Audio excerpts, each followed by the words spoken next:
Baik, kita pelajaran hari ini adalah pelajaran yang ke-11 ya. Dari peperangan kepada kemenangan.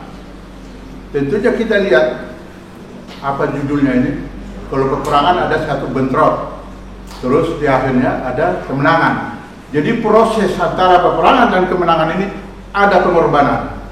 Ayat paran kita tadi, hai engkau yang dikasihi, janganlah takut, sejahtera engkau, jadilah kuat, ya, jadilah kuat. Jadi ini ditekankan, jadilah kuat, jadilah kuat. Jadi sebenarnya di dalam peperangan iman kita banyak yang kita harus jalani. Bagaimana kita bisa memerangi semua kejadian yang kita hadapi dari menang. Makanya saya bilang tadi, peperangan di akhir dengan perjuangan, di tengah-tengah itu adalah proses. Proses ini perlu ada pengorbanan. Ya mungkin kita bisa dijolimin orang, tapi bagaimana kita meredam penjoliman itu. Begitulah ayat Daniel ini.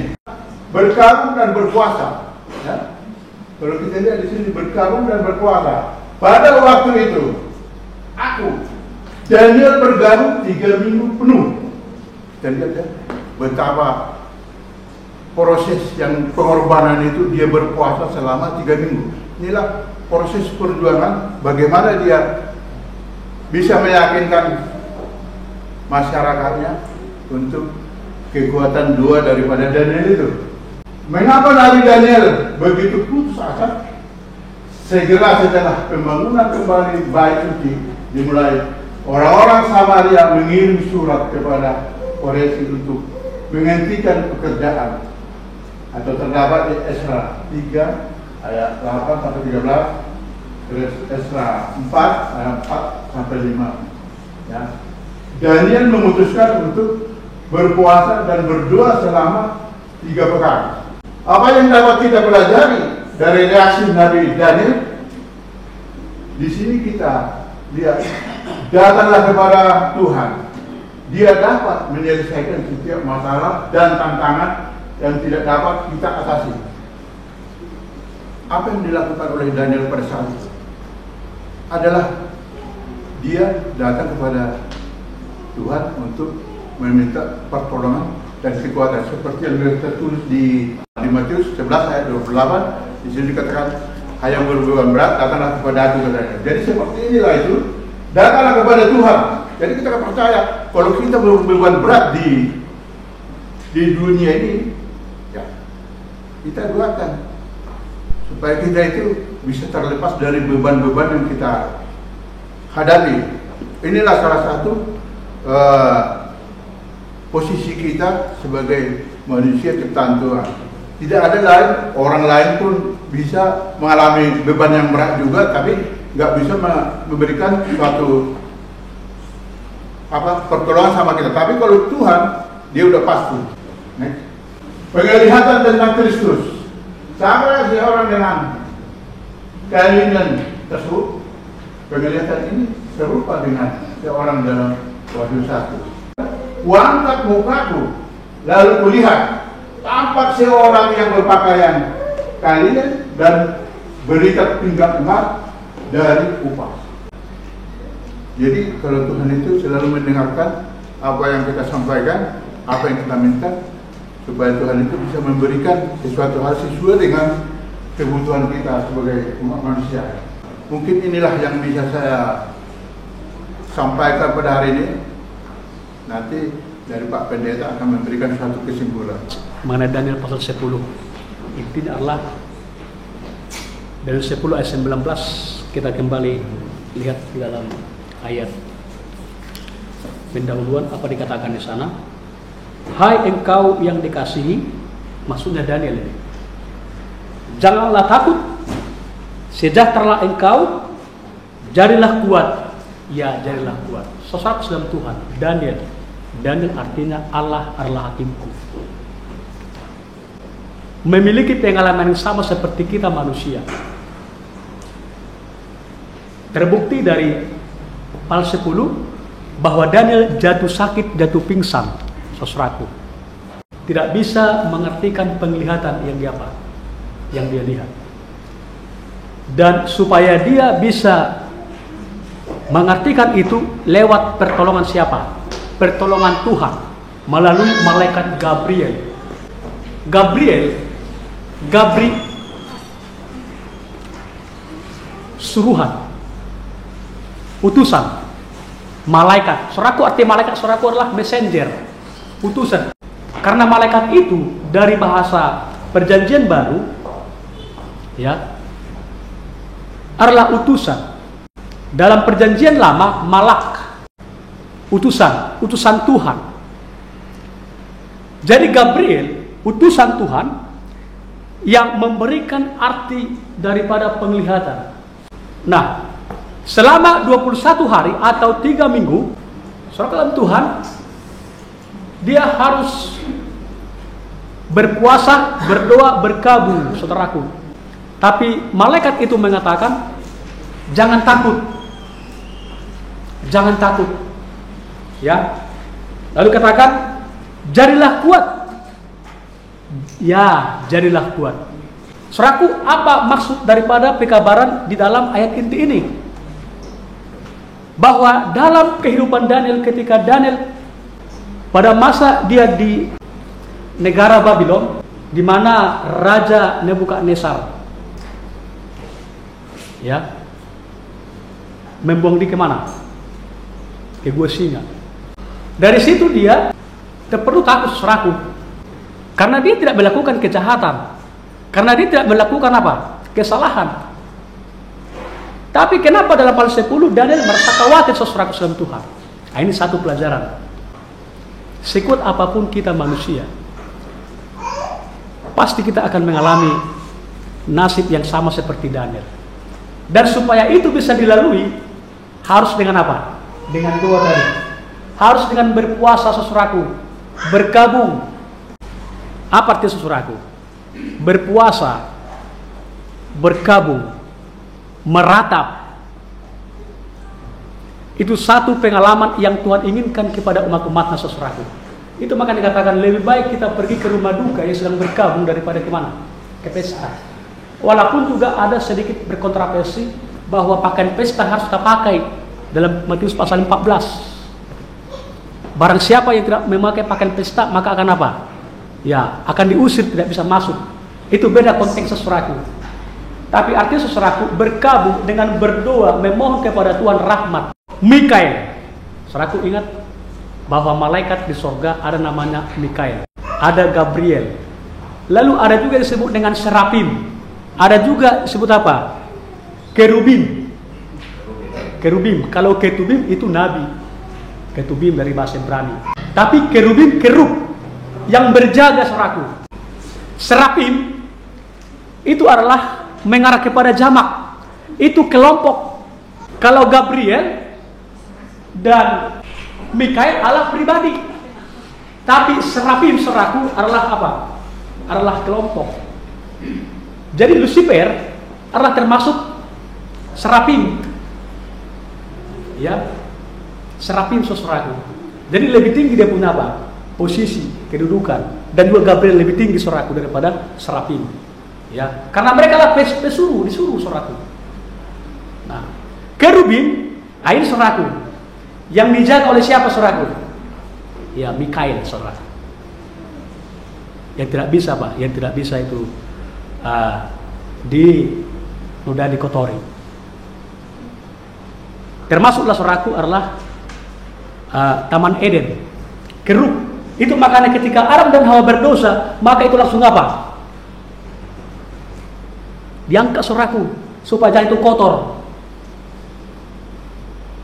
Jadi Eden pertama, saudaraku, tidak kotor, saudara. Langsung diangkat supaya jangan apa? Ternoda, ternajis oleh perbuatan orang tua kita, Adam dan Hawa. Sebenarnya di sini adalah fokus mengenai Mikael yang berperang melawan. Ya, Mikael. Siapa? K seperti Elohim, Allah. Siapa seperti Allah dari antara malaikat ini? Yang seperti Allah, karakter seperti Allah, hal siapa? Yesus. Jadi Yesus yang ditekankan di sini, saudaraku, bahwa ada satu pertentangan begitu besar. Memang di sana dikatakan bahwa ada masalah yang begitu luar biasa yang dialami oleh siapa? Dialami oleh Daniel dengan Raja Kores, saudaraku. Tetapi supaya hati raja itu, saudaraku, dilembutkan, butuh doa, saudaraku. Jadi berdoa, saudaraku. Dan dia juga yang datang kepada siapa? Ya, kepada Daniel, saudaraku. Mikael adalah malaikat, bukan sekedar malaikat, tapi juga adalah pribadi, makhluk surga.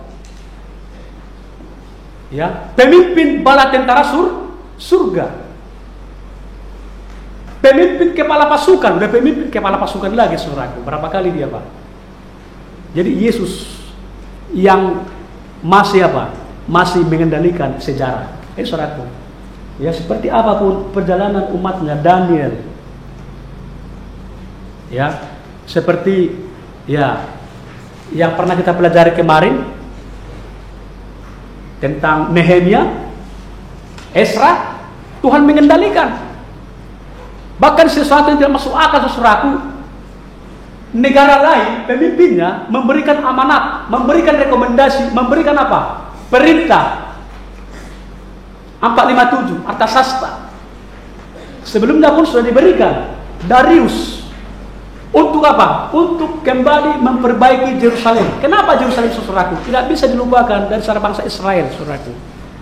Karena Yerusalem adalah kiblat, pusat, sentral. Kemarin kita belajar dari Perisma Juntak, sentral. Gunakan pribadi sebagai sentral. Dari sana ada apa? Ada bait suci. Karena Yerusalem, di mana bait suci itu, yang walaupun sekarang tidak ada lagi saudaraku bangunan itu karena sudah hancur sejak tahun 70 AD oleh Jenderal Titus, ya, dari beberapa jenderal, Silimakus, Ptolemy. Tetapi Yerusalem, bait suci itu mengingatkan bahwa umat-umat Tuhan, ya, tidak bisa melupakan bait suci itu. Karena itulah kehidupan pusat daripada siapa? Umat-umat Tuhan. Itu satu persoalan, saudaraku, pada saat itu. Tetapi hati raja itu menjadi apa? Menjadi luluh oleh karena doa. Ya. Nah, dikatakan tadi bahwa malaikat itu menyentuh siapa? Menyentuh Daniel. Malaikat Gabriel. Kita belajar mengenai Gabriel. Kok ada Gabriel, kok ada Mikael, saudaraku, berperan, saudaraku, memiliki tugas. Ya, kalau Gabriel itu menyampaikan, saudaraku, menyampaikan pesan. Ya, kalau tadi itu serafim itu hanyalah kelompok, ya, biduan. Jadi berbeda mereka status, walaupun sama-sama malaikat, saudaraku. Gabriel, ya, Mikael, tapi kita tidak terlalu pusing untuk membahas terlalu dalam, saudaraku. Karena puncak intinya adalah bagaimana, ya, kemenangan yang dihadapi oleh Daniel, bagaimana kemenangan yang dihadapi oleh Mikael, ya, mengalami apa? Mengalami pertarungan, mengalami konflik. Kenapa saudara ada konflik? Ini sekarang menjadi persoalan karena ada keinginan saudaraku. Nah, ini, ya, ini saudaraku yang ditekankan, konflik keinginan, ya, keinginan manusia, ya. Keinginan itu bisa dihancurkan. Aplikasi, ya, spiritual lesson, pelajaran rohani. Ya, kita hanya dengan doa, hanya dengan berpuasa, saudaraku, dalam Tuhan. Hanya itu, saudaraku. Karena setiap saat keinginan daging selalu melekat dalam hidup kita. Sekalipun kita dikatakan orang beriman, tapi yang namanya keinginan selalu akan apa? Akan selalu dekat. Karena manusia tidak bisa dipisahkan dengan keinginan, saudaraku. Karena manusia itu dalam dosa, ada sana keinginan, ada iri hati, ya, ada pembunuhan. Nah, itu yang dialami oleh siapa? Adam dan Hawa, anak-anaknya. Ya, baik. Saksian Tuhan. Tetapi pemimpin besar itu yang disebut dengan Mikael, siapa seperti Allah? Hanya Yesus yang bisa, ya, mengalahkan pertarungan itu, memenangkan pertarungan itu. Ya, Kenapa saudaraku dalam Tuhan? Karena Mikael, siapa seperti Allah, memang tugas utamanya adalah untuk apa? Untuk memberikan keselamatan kepada manusia. Hanya dia yang turun saudaraku dari sorga ke dunia ini. Mikael. Tidak ada saudaraku malaikat yang lain yang bisa. Tapi tidak bisa saudaraku. Itu hanya utusan, suruhan. Tapi kalau Mikael ada siapa? Allah sendiri. Yesus sendiri. Ya. Karena Allah lah yang apa? Berinkarnasi. Tadi Pak Bapak katakan berinkarnasi kepada manusia. Yang walaupun kita tidak mengerti bagaimana inkarnasinya itu. Karena agama kita tidak bisa kita menggunakan logika pengetahuan. Bagaimana saudaraku? Karena terbatas. Tidak bisa saudaraku. Yang kita coba-coba mengenai kealahan. Ya cukuplah kita hanya menerima dengan iman. Percaya saja saudaraku. Nah, itu. Perlu pengetahuan? Perlu saudaraku. Karena firman Tuhan mengatakan umatku binasa karena kurang apa? Karena kurang pengetahuan akan Allah. Hosea 4:6. Tapi pengetahuan yang bagaimana saudaraku? Pengetahuan tentang kebenaran. Bukan pengetahuan secara duniawi. Oke lah pengetahuan. Tapi pengetahuan di sini adalah hikmat yang datang daripada Tuhan. Nah, ini yang perlu kita perhatikan. Merit Kristus tidak menjadikan kita terbebas dari masalah. Sekalipun kita orang rohaniawan, orang yang setia, bukan berarti semua bebas. Tidak saudaraku. Malah semakin kita dekat dengan Tuhan, semakin banyak apa? Pencobaan datang dari setan, ujian datang dari Tuhan. Dan dibalik-balik. Ujian nggak pernah datang dari iblis saudaraku. Tapi pencobaan. Apa bedanya pendeta dengan ujian? Berbeda saudaraku. Ya. Ujian itu membuat kita menjadi apa? Menjadi kuat, menjadi sempurna. Karakter sempurna saudaraku. Imannya sempurna saudaraku. Tapi kalau yang disebut dengan pencobaan datang dari apa? Diri kita. Ya kan? Bisa datang dari kita, manusia enggak? Pencobaan. Oh bisa saudaraku. Bisa. Katakan begini, contoh. Di sini tidak ada, di sini ada uang saudaraku. Ya, di sini ada uang. Katakanlah ini bukan gereja. Memang tidak ada niat saya untuk mengambil uang ini. Tidak ada niat. Tapi karena ada apa? Kesempatan. Jadi menjahat orang, mencuri saudaraku bukan karena ada niat. Tapi karena ada waktu, kesempatan. Ingat itu Bang Nabi selalu berpesan ya, di RCTI dulu, setelah selesai berita. Melakukan tindakan kriminal, kejahatan, mencuri. Bukan karena niat, tapi karena apa? Kesempatan, kesempitan. Artinya bahwa itu pencobaan datang dari diri kita. Datang dari orang lain. Yang disebut dengan apa? Setan, saudaraku. Karena setan ini saudaraku adalah sifat. Bukan oknum, saudaraku. Sifat. Iblis sifat. Boleh kita lihat di kamus. Adjektif. Sifat. Bukan noun. Bukan benda. Berarti dosa itu apa? Sifat. Nature. Pak Panjaitan. Nature, sifat kita. Jangan kita katakan, oh nanti begini dia punya apa? Postur tubuh. Tidak, saudaraku. Iblis itu tidak ada posturnya saudaraku. Postur tubuh. Sifat. Makanya kita kadang-kadang kerasukan sifat daripada siapa? Lucifer. Apa Lucifer itu saudaraku? Kecemburuan. Ya. Di dalam Yesaya pasal 14 ayat 12 dan 14. Jadi kalau kita sekalipun dekat dengan Tuhan, Daniel sekalipun dekat dengan Tuhan, ya, bisa dia menyerahkan raja di Nebukadnezar, saudaraku, bukan berarti dia terbebas dari masalah. Ya. Bukan pula hidup dalam kemasan rohani. Semua suka dalam pelayanan untuk Kristen berarti kewajiban kudus dalam menghadapi pergumulan yang sering terjadi. Mengikut berarti menghadapi suatu pertempuran keras dan butuh kerja keras.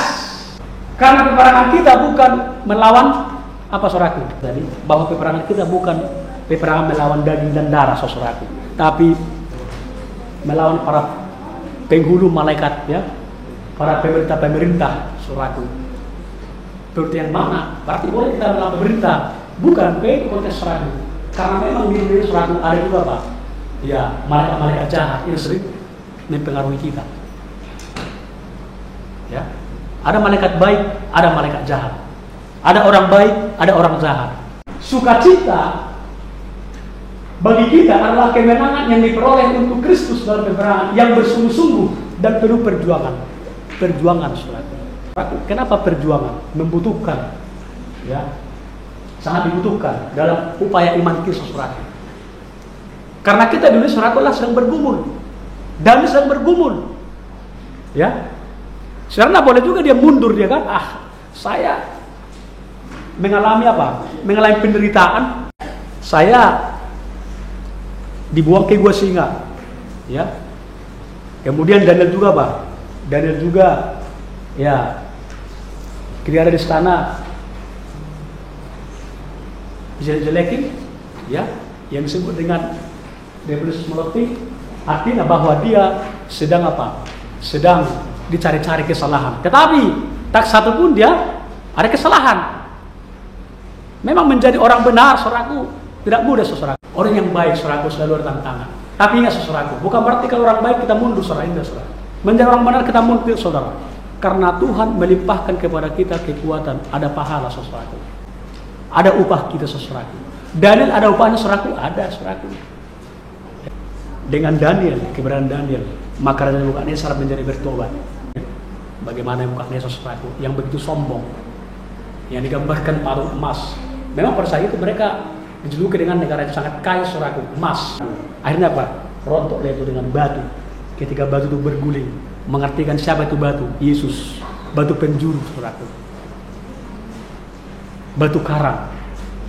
Kalau Daud katakan, engkaulah batu karangku, tempat perlindunganku, ya, kubu perlindunganku. Batu itu Allah dalam Kristus Yesus. Ya, ada mungkin mau bertanya tentang dari peperangan, dari pergumulan, dari perjuangan kepada apa? Kemenangan. Itu hanya sinonim, saudaraku. Ya, dari perkelahian, tapi Yesus nggak pernah berkelahi, saudaraku. Hanya dibuat apa? Ya, memang waktu itu ada gambar begini seperti berpancu mereka kan. Siapa yang lebih kuat gitu. Tapi kita sikapi itu bahwa apa? Bahwa memang ketika kita mengandalkan Tuhan, di pihak Tuhan, apapun, saudaraku, kita akan menjadi pemenang. Karena kita bukan hanya sekedar melawan fisik, saudaraku. Ya, jangan kita, saudaraku, melawan fisik. Ya, karena setan mau, saudaraku, supaya kita jadi, saudara. Ya, jangan, saudaraku. Ya, jangan sampai apa? Sampai pikiran kita, hati kita yang mengendalikan sehingga kita tidak bisa apa? Ya, baik, saudaraku, menjadi umat Tuhan. Tapi biar izinkan Tuhan mengendalikan hatimu, hati kita, pikiran kita. Ya, ya memang kita harus kendalikan melalui pertolongan siapa? Pertolongan Tuhan. Baik, ada yang mau menambahkan atau mungkin bertanya? Silakan Bapak Ibu sekalian mengenai pertarungan ini antara Yesus, ya, dan setan, ya, yang tentu yang sedang gunakan agenda seperti apa? Ya, seperti Kores, Raja Persia itu.